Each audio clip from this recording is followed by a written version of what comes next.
তিব্বতের প্রত্যন্ত অঞ্চলে আজ সকালের শক্তিশালী ভূমিকম্পে নিহতের সংখ্যা বেড়ে দাঁড়িয়েছে ৯৫। চীনের রাষ্ট্রীয় সংবাদ মাধ্যম জানিয়েছে, ডিংরি কাউন্টি এলাকায় রিখটার স্কেলে ৬.৮ মাত্রার ভূমিকম্পটি স্থানীয় সময় সকাল ৯টা ৫ মিনিটে আঘাত হানে।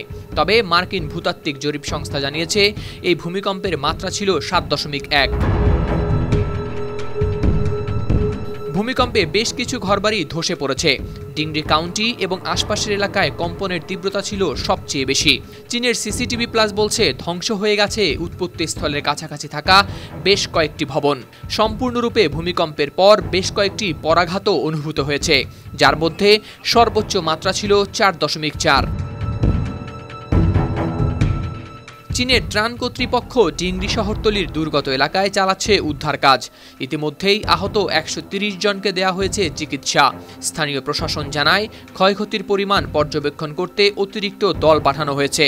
জানা যায়, এই অঞ্চলে বসবাস করে প্রায় ৬২,০০০ মানুষ। ভূমিকম্পের কম্পন অনুভূত হয়েছে প্রতিবেশী দেশ নেপালের রাজধানী কাঠমান্ডু এবং ভারতের বিভিন্ন অঞ্চলেও। নেপালের লোবুচে এলাকার পার্বত্য অঞ্চলে পরাঘাতের কারণে তৈরি হয়েছে পাহাড় ধসের শঙ্কাও। তিব্বতের এই অঞ্চলটি নিয়মিত ভূমিকম্প প্রবণ হলেও গত ৫ বছরে ২০০ কিলোমিটার ব্যাসার্ধের মধ্যে এটি ছিল সবচেয়ে শক্তিশালী ভূমিকম্প। ইতিমধ্যে স্থানীয় ও আন্তর্জাতিক সংস্থাগুলো অংশ নিতে শুরু করেছে উদ্ধার কাজে। হাওলাদার শামীম, RTV।